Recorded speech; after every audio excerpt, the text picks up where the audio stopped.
여러분들의 기도 덕분으로 지난 11일 동안 종교개혁지 성지순례를 은혜 가운데 잘 마치고 왔습니다. 우리 교회 성도 20분과 그리고 진주에 있는 동부교회, 우리 군산에 있는 동부교회죠.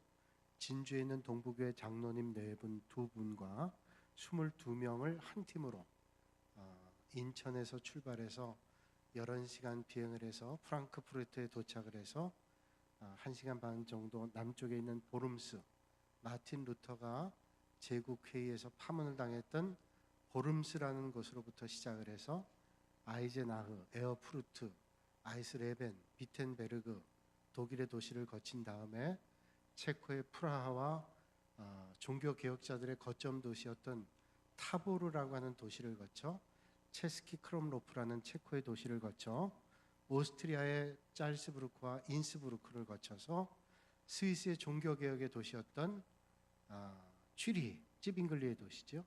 그리고 루체른, 그리고 깔뱅의 도시라고 하는 제네바에 거친 다음에 프랑스의 노영에서 파리에서 11시간 비행을 해서 4월 26일에 도착을 했습니다. 하나님의 은혜 가운데 개혁자들의 귀한 신앙의 모습들을 보고 배웠고 큰 은혜를 받았습니다. 그런 은혜의 축복이 함께 하진 못했지만 말씀 가운데 역사하시는 주님의 은혜로 함께 만나시는 축복의 아침 되시기를 주님의 이름으로 축복합니다. 오늘 옆에 있는 사람하고 한번 인사 나누죠. 꽃보다 아름답습니다. 우리 사람은 꽃보다 아름다워요. 하나님께서 우리를 하나님의 형상으로 만드셨기 때문에 꽃보다 아름다워요. 농구의 황제라고 불리우는 마이클 조던이라는 사람이 있습니다. 1993년에 피닉스라고 하는 팀과 경기를 하는 날이에요. 아주 빅매치입니다. 이날 그 실황을 촬영하기 위해서 촬영팀이 경기장에 6시간 전에 도착을 했습니다. 근데 그 경기장에 누군가가 그 농구 코트를 향해서 공을 던지는 연습을 계속하는 겁니다. 그 촬영팀의 진행자였던 닉 핀터라고 하는 사람이 그 사람을 자세히 보니까 이 사람이 다름이 아닌 농구의 황제인 마이클 조던이라는 사람. 아니, 앞으로 경기를 하려면 6시간이나 남았는데 일찍부터 와서 농구 코트에 자유투 연습을 하는 겁니다. 그래서 그 경기장에 경비를 맡고 있는 사람에게 물었어요. 마이클 조던이 도대체 언제부터 와서 저 자유투 연습을 하고 있습니까? 물었더니 그 시간부터 2-3시간 전에 와서 자유투 연습을 한다는 거예요. 여러분, 프로 농구 선수에게 자유투라는 것은 기본 중에 기본입니다. 기본기 연습을 그렇게 오랫동안 했다는 거예요.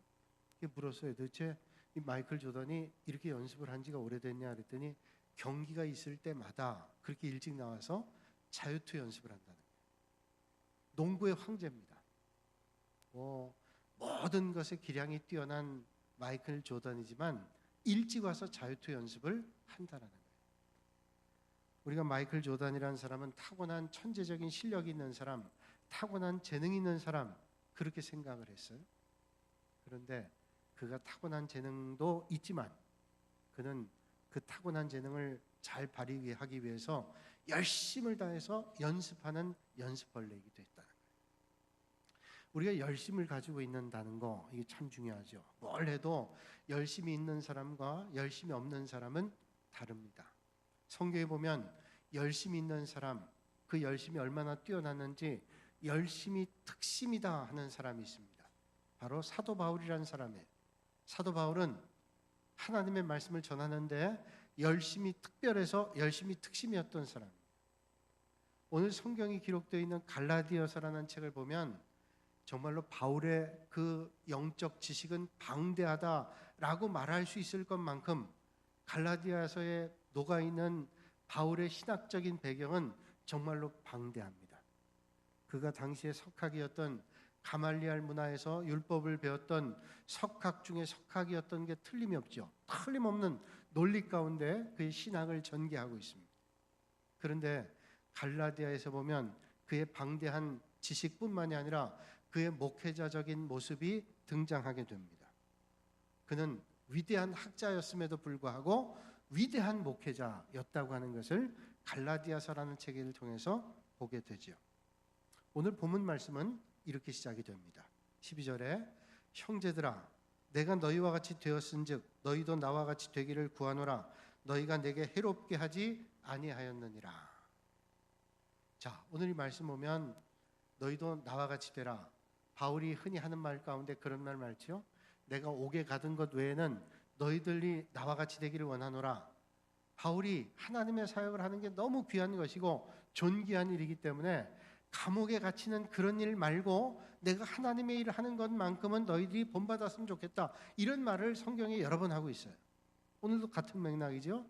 너희들 나와 같이 되라. 그렇게 말씀하시면서 너희가 내게 해롭게 하지 아니하였다. 이렇게 말씀해요.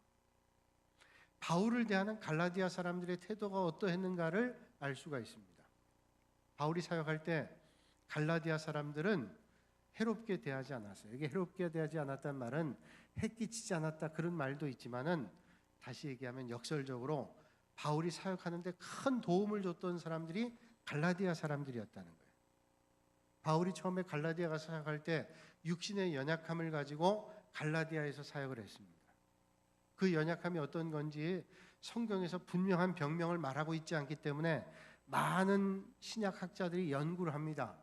도대체 갈라디아 그 교회를 통해서 바울이 고백하는 내용들을 볼 때 바울이 어떤 병을 가지고 있었을까? 어떤 사람은 말하기를 어떤 만성병을 가지고 있었다. 그 만성병 때문에 늘 고통을 가지고 있었다. 그래서 하나님 앞에 3번 기도한 거 아니냐?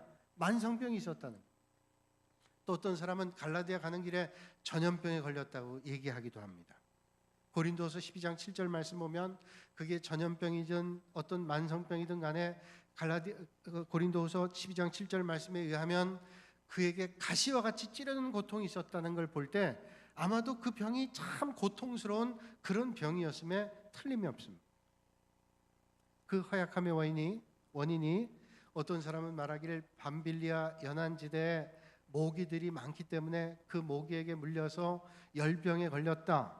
그래서 말라리아에 걸린 게 아닌가 추정을 하면서 함께 사역을 하고 전도를 했던 마가 요한이라는 사람이 바울이 열병에 말라리아에 걸린 걸 보고 두려워서 집으로 돌아간 게 아닌가 그렇게 추정해 보기도 해요.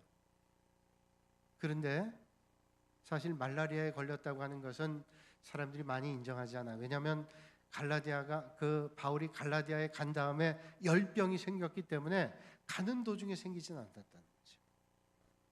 하여튼 그 병이 어떤 병이든지 아주 딱한 병, 가시와 같은 병이었으면 틀림이 없습니다. 오늘 갈라디아서 말씀에 15절 말씀과 연관해 생각해보면 그의 병이 아마도 안과 계통의 질병이 아니었는가 많은 분들이 그렇게 주장합니다. 거의 이게 정설과 같이 많은 사람들이 주장해요. 만성병, 전염병, 어떤 사람은 뭐 뇌에 있는 병 얘기하지만 대체로 얘기하는 안과 계통의 질병이 아닌가. 왜 그런 거 하니 다메섹 도상에서 부활하신 주님을 만난 다음에 그가 고꾸라지고 눈의 시력을 잃죠. 그 다음에 회복이 됐지만 그때 가지고 있었던 안과적인 질병이 그에게 계속됐다라고 얘기한다는 말이죠. 하여튼 그게 어떻든 간에 바울에게는 육신의 질병이 있었습니다. 그 질병이 너무너무 고통스러워서 바울은 3번씩이나 하나님 앞에 기도했단 말이죠. 그랬더니 하나님께서 내 은혜가 내게 족하다라고 말했습니다. 그러니까 그 고통을 바울은 가지고 있었다는 거예요.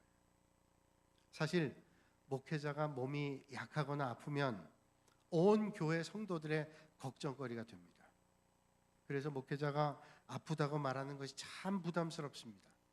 아프다 그러면 교인들이 걱정할 것이 염려가 되고 또 미안하고 또 한편으로는 아프다 그러면 목회자가 맨날 아프다고 하는 비난하는 사람도 있기 때문에 그 2가지 의미에서 사실은 이게 걱정이 되고 미안한 거죠.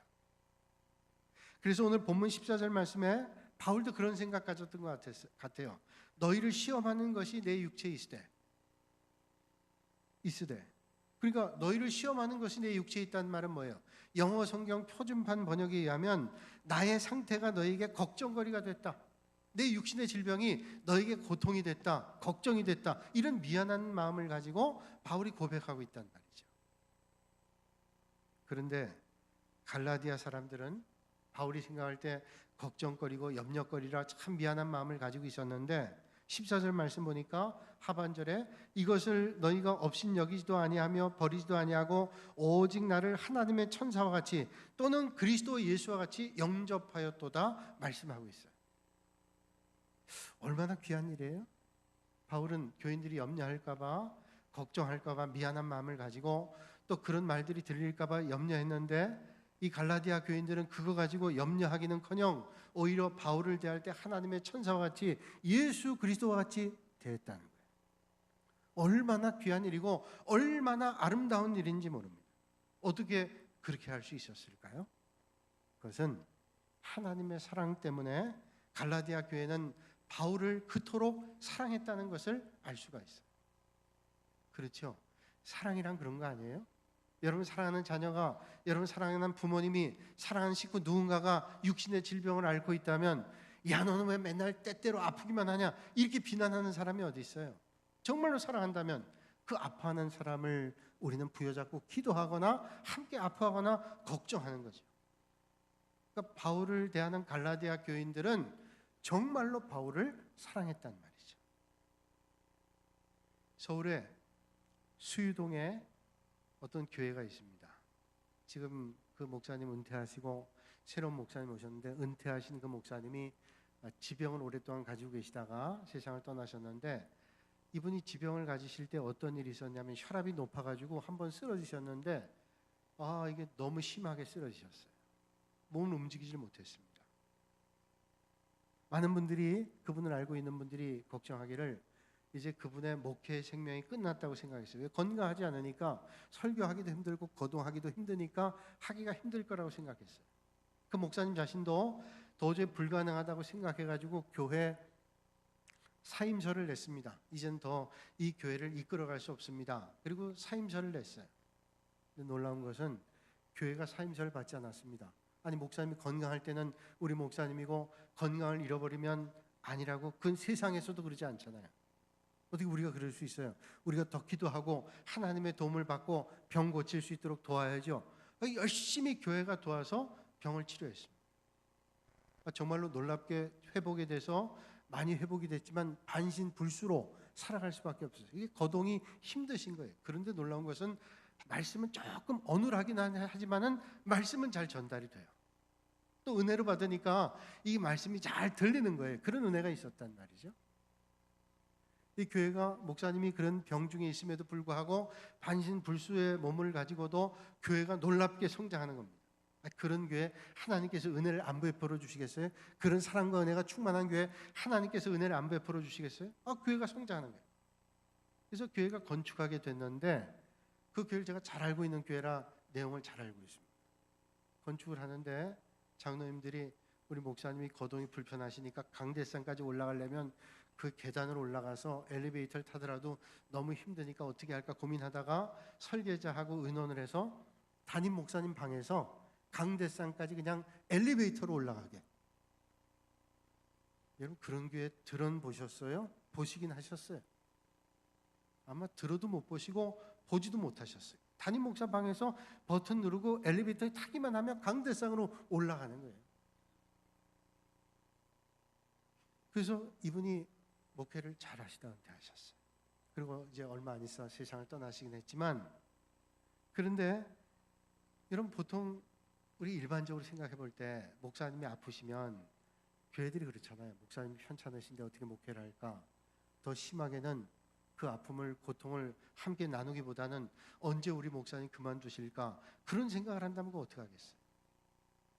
그런데 이 교회는 그걸 우리가 함께 앉자. 그래서 그렇게 그 목사님을 도와서 교회가 부흥했어요. 어떻게 하나님께서 이런 교회를 복 주시고 은혜 베풀어 주시지 않겠어요? 아마도 갈라디아 교회가 그렇게 바울을 사랑했던 것 같아요. 이 갈라디아 교회 바울을 생각해 보면서 떠올랐던 교회가 그 교회. 그러니까 이 바울을 갈라디아 교회 교인들이 그토록 사랑했던 것 같습니다. 육체의 약점이 있지만 바울을 하나님의 천사와 같이 예수 그리스도와 같이 영접했어요. 얼마나 아름다워요. 여러분 이런 사랑, 그래서 성경이 말씀하죠. 사랑은 허다한 허물을 덮는다. 여러분 사랑은 허다한 허물을 덮는 것을 믿으시길 바랍니다. 사랑은, 정말로 사랑은 허물을 덮을 수 있는 거예요. 어떤 화가가 알렉산더 대왕 초상화를 부탁받고 고민에 빠졌다 그래요. 아니, 대왕의 초상화를 그리는데 왜 고민에 빠졌어요? 알렉산더 대왕의 이마에 상처가 있습니다. 근데 대왕의 초상화를 그리려면 그 상처를 어쩔 수 없이 그리는 거예요. 근데 대왕의 머리에, 이마에 상처를 그린다는 게 모든 사람들이 자랑스럽게 여기는 알렉산더 대왕의 이마에 상처가 있다, 그렇게는 안 하고 싶은 거예요. 알렉산더 대왕을 존중하는 마음이 아마도 이 화가에게는 컸던 모양입니다. 그렇다고 초상화를 그리는 사람이 마음대로 그걸 없애버리고 자기 마음대로 그리면 그 초상화가 또 초상화가 되겠어요? 고민을 했어요. 어떻게 해야 될까? 그러다가 지혜가 떠올랐어요. 알렉산더 대왕이 앞에만 똑바로 보고 늘 쳐다보고 있는 건 아니잖아. 때로는 고민하기도 하고 때로는 쉬기도 하잖아. 그래서 알렉산더 대왕의 이마에 알렉산더 대왕이 손을 짚고 있는 것을 그리기로 했습니다. 그래서 알렉산더 대왕이 깊은 생각에 빠져 있는 그 손을 짚고 있는 그림을 그렸어요. 창세기 9장에 보면 술에 취해 있던 노아에 대한 얘기가 나오고 노아의 허물에 대응했던 세 아들의 모습이 나옵니다. 셈과 함과 야벳이란 사람이죠. 세 아들. 우리가 알고 있는 대로 함이란 아들은 아버지가 술 취해서 추한 모습을 보이니까 그거를 다 드러냈습니다, 사람들 앞에. 그런데 셈과 야벳은 안 그랬어요. 자기들의 옷으로 그 아버지의 수치를 가려줬습니다. 그 결과가 어떻게 됐어요? 함은 그 자식들이 형편없게 됐어요. 그런데 아버지의 수치를, 노아의 수치를 가려줬던 셈과 야벳은 어떻게 됐어요? 셈은 그 자식들이 아브라함과 이삭과 야곱이 되는 축복의 가문 됐어요. 이 자식들이. 야벳도 그 자식들이 창궐한 은혜를 받았어요. 여러분, 오늘 우리가 하나님을 따라 믿음의 길 걸으면서 남의 허물을 드러내는 인생이 아니라 남의 허물을 덮어주는 축복의 사람들이 되시기를 주님의 이름으로 축원합니다. 믿음의 길이 따로 있나요? 나도 허물 많고 상대방도 허물 많은데 그 허물을 사랑으로 덮어주는 거, 이게 중요한 거죠. 이한규 목사님이 쓴 책 가운데 상처는 인생의 보물지도라는 책에서 이런 얘기가 나옵니다. 오늘 어떤 교회에 가족 찬송가 경연대회가 열렸어요. 그 순서 가운데 김 집사님 가정이 나와서 찬송을 부르는데 김 집사님이 자꾸 가사를 틀리는 거예요. 앉아있던 사람들이 가사 틀리니까 속으로 아유 틀렸네 하는데 한 번이 아니에요. 두 번, 세 번 틀리니까 킥킥거리기 시작하는 거예요. 근데 한 사람이 킥킥거리는 게 퍼지기 시작하니까 온 교우들이 깔깔대고 웃었다고. 그러니 얼마나 창피스러웠겠어요. 김 집사가 어렵게 찬송을 다 부르고 나서 회중석에 가서 앉았는데 얼굴이 빨개가지고 고개를 못 들고 있는 겁니다. 그 다음 순서는 그 교회 담임 목사님이 그 가정이 찬송하게 됐어요. 목사님과 자녀들과 사모님이 찬송을 하는데 이번엔 목사님이 가사를 틀리는 겁니다. 앞에 김 집사 틀리더니 또 목사님 틀리는 거예요. 그러니까 사람들이 킥킥거리기 시작합니다. 그러니까 아이들이 아버지를 쳐다보고 사모님이 아버지를 쳐다보고 왜 가사를 틀리나 이런 생각을 했어요.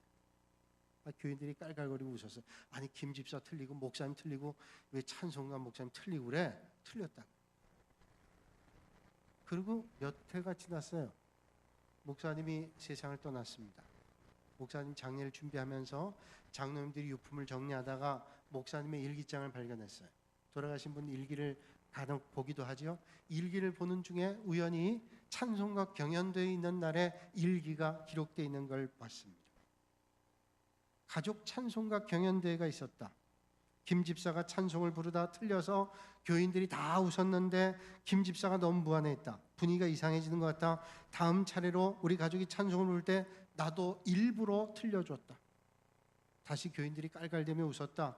그때 슬쩍 김 집사를 보니 목사님도 가사를 틀릴 수 있구나 그러면서 안도하는 것 같았다. 얼마나 아름다운 장면. 창세기 17장 9절에 말씀하죠. 허물을 덮어주는 자는 사랑을 구하는 자요 그것을 거듭 말하는 자는 친한 것을 이간하는 자니라. 어떤 사람의 믿음의 사람인가 하면 허물을 덮어줄 줄 아는 사람은 믿음의 사람인데 그걸 자꾸 드러내는 사람은 이간하는 사람. 성경에 보면 믿음 밖에 있는 사람이 어떤 사람? 이간하는 사람. 여러분들은 이간질하는 사람 아니라 축복의 사람, 허물을 덮어주는 사람들 되실 수 있기를 주님의 이름으로 축복합니다. 사람은 사랑의 눈으로 봐야 돼요. 갈라디아 사람들이 사도 바울에 대한 사랑이 있을 때 하나님의 천사처럼 예수님처럼 되었습니다. 갈라디아 사람들이 그토록 사랑했어요. 그런데 그토록 갈라디아 사람들이 바울을 사랑했어요. 하나님의 천사처럼 예수님처럼 사랑했다고요. 그런데 그게 과거 일이 됐어요. 지금 오늘 본문이 기록되어져 있을 때 이 갈라디아 교인들은 옛날의 갈라디아 교인들의 모습이 아니었다라는 거예요. 15절에 이렇게 말씀합니다. 너희의 복이 지금 어디 있느냐? 이게 무슨 말이에요? 너희 복이 지금 어디 있느냐? 너희가 그제는 그토록 나를 사랑하고 아껴줬는데, 하나님의 천사처럼 예수님처럼 그렇게 아껴줬는데 그 복이 어디 있냐? 이런 바울이 15절 하반절에 이렇게 말하죠. 내가 너희에게 증언하노니 너희가 할 수만 있었더라면 너희의 눈이라도 빼어 나에게 주었으리라.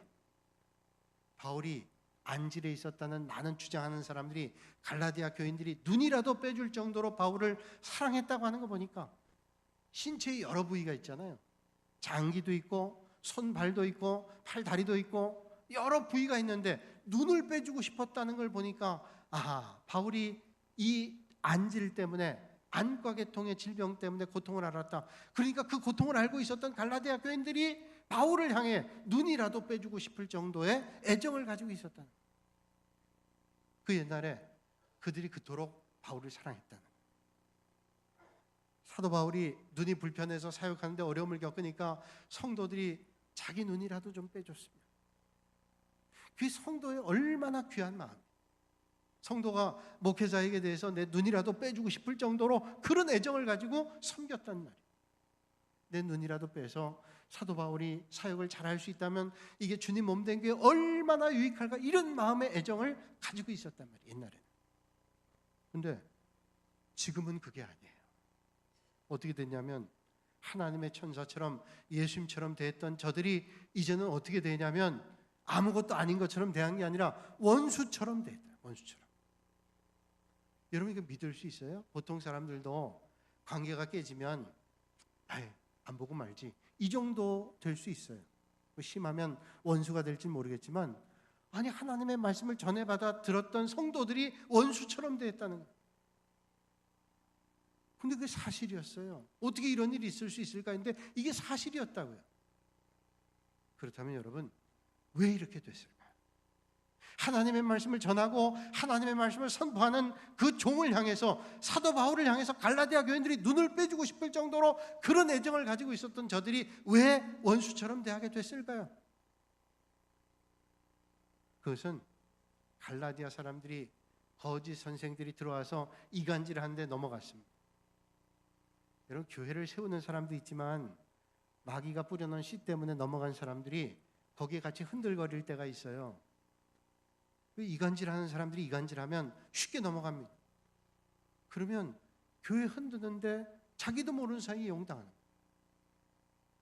바울이 그게 잘못된 걸 알기 때문에 그 거짓 교사들의 잘못된 것들을 얘기하면서 온전한 복음 가운데 서도록 지적을 합니다. 그러니까 하나님의 말씀 가지고 지적을 하니까 이걸 가지고 원수처럼 대했다는 거예요. 바울이 이걸 지적했더니 불편해하는 거예요.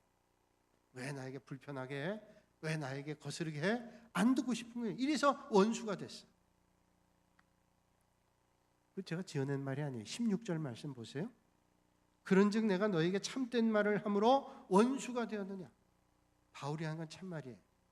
지금 너희들이 상황을 몰라 그렇지 이게 영적으로 볼 때 어떤 일인지 아냐? 이 일에 대해서 참말을 얘기하니까 너희를 나를 원수로 대하냐? 이걸 말씀하고 있는 거예요. 여러분 여기에 우리에게 중대하게 주는 메시지가 있어요. 갈라디아 사람들이 바울의 사도로서의 권위를 인정하고 있을 때에는 그를 천사처럼 예수님의 사도로 예수님처럼 대하고 그랬어요. 그런데 하나님의 말씀이 멀어지기 시작하고 원수들이 이간질하기 시작하면서 이제는 바울을 원수로 대하게 됐다. 이게 얼마나 변덕스럽고 잘못된 일이에요. 생각해보면 오늘 우리도 하나님의 종의 가르침이 마음에 들 때는 그를 천사처럼 존경하기도 하고 예수님처럼 따르기도 하지만 그 교훈하는 바가 듣기 싫어질 때에는 자기 마음에 드는 말만 듣습니다. 말이 왜곡됩니다. 변질이 됩니다. 똑같은 말이라도 들려지지 않기를 시작합니다. 그러나 이렇게 하나님의 종을 원수같이 미워하고 배반하는 일이 있어서는 안 돼요. 그건 하나님을 대적하는 일이 되고 하나님의 말씀을 자기 편의대로 받아들이거나 거절하는 일이 되기 때문에 이 일을 조심해야 돼요. 하나님의 말씀을 오직 아멘으로 받으시는 여러분들이 되시기를 주님의 이름으로 축복합니다. 여러분, 이게 축복이에요. 똑같은 말이라도 내 영적 상태에 따라서 하나님의 말씀으로 천사처럼 예수님처럼 대할 수도 있고 원수처럼 대할 수도 있다는 거예요. 근데 이거를 이용하는 게 거짓 교사들이 이간질하는 거예요. 이제 바울은 이 거짓 교사들과 자기의 태도를 대조하면서 진리가 어떤 것인지를 말씀하고 있어요. 17절에 말씀하죠. 그들이 너희에게 대하여 열심내는 것은 좋은 뜻이 아니요 오직 너희를 이간시켜 너희로 그들에게 대하여 열심을 내게 하려 함이니. 18절에 좋은 일에 대하여 열심을 사모함을 받으면 내가 너희를 대하였을 때뿐 아니라 언제든지 좋은 일. 자, 저 거짓 교사들이 열심 내는 거는 좋은 열심이 아니야. 여러분, 어떤 사람이 열심히 있다는 거 좋은 일이에요. 근데 그 열심이 좋은 열심이 아니다. 문제예요. 왜 그 열심을 가지고 하느냐? 그 열심이 자기 사람 만들려고 하는 거예요. 자기 이롭게 하기 위해서, 그 사람을 이용하기 위해서 이간질한다는 거예요.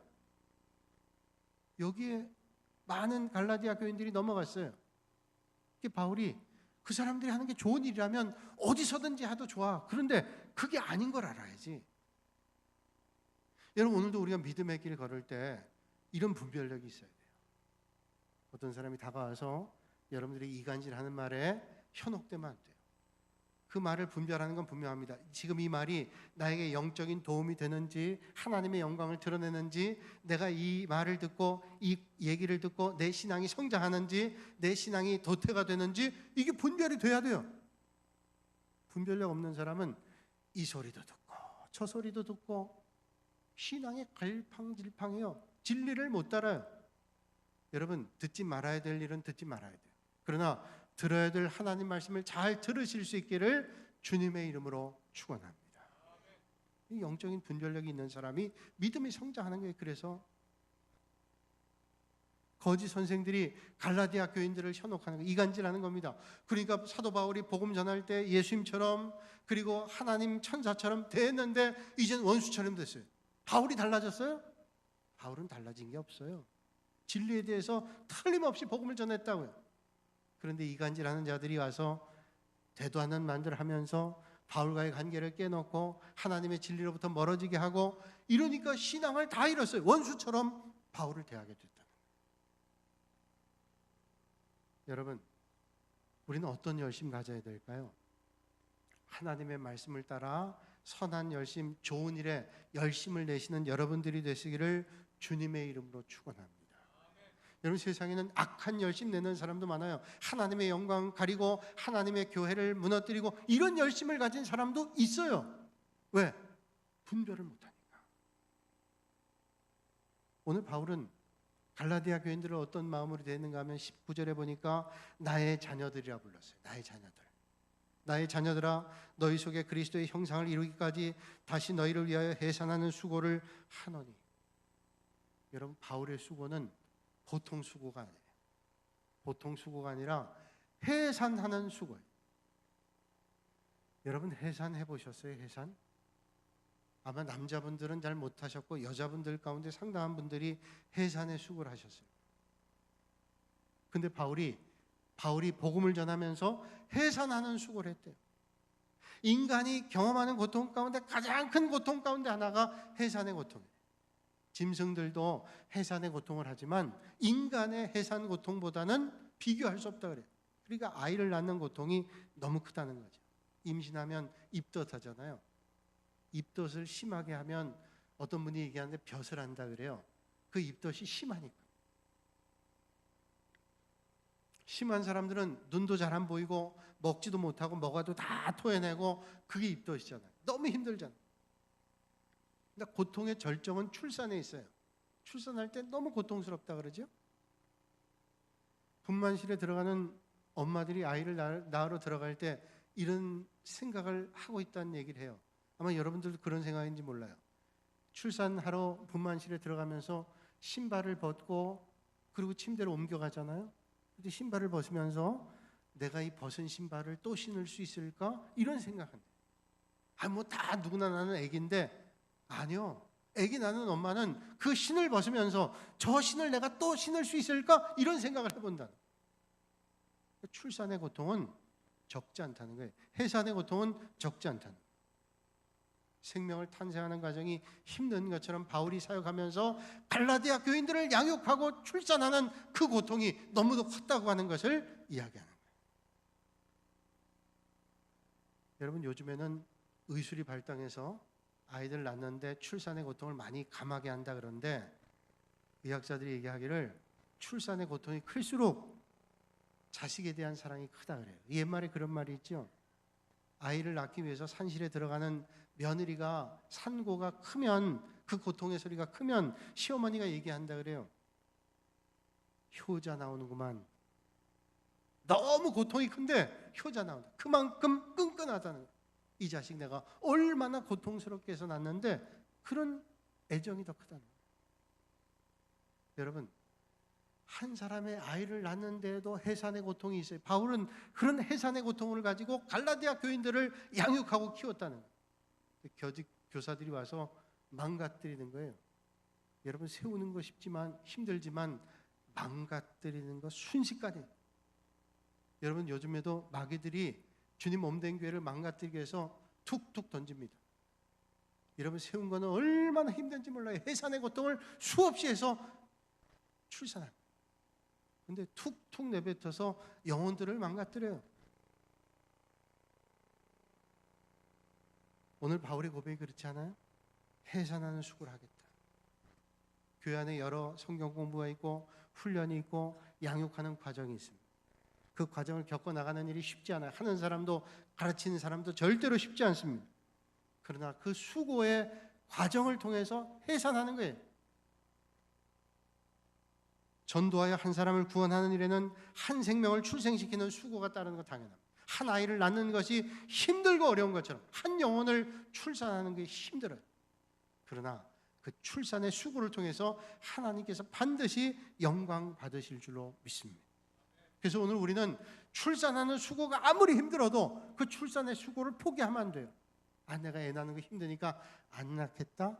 그러면 안 된다. 힘들어도 낳아야 돼요. 성경을 보니까 이런 말씀이 있어요. 요한복음 16장 21절 말씀 보니까 여자가 해산하게 되면 그때가 이르렀으므로 근심하나 아이를 낳으면 세상에 사람 난 기쁨으로 인하여 그 고통을 다시 기억하지 아니하라.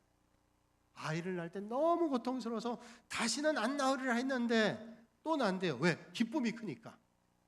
여러분, 오늘도 우리가 하나님의 말씀을 전하며 복음을 전하며 그 해산의 고통을 가지고 있지만 그 해산의 고통을 통해서 아름다운 열매를 맺으시는 여러분들이 되시기를 주님의 이름으로 축복합니다.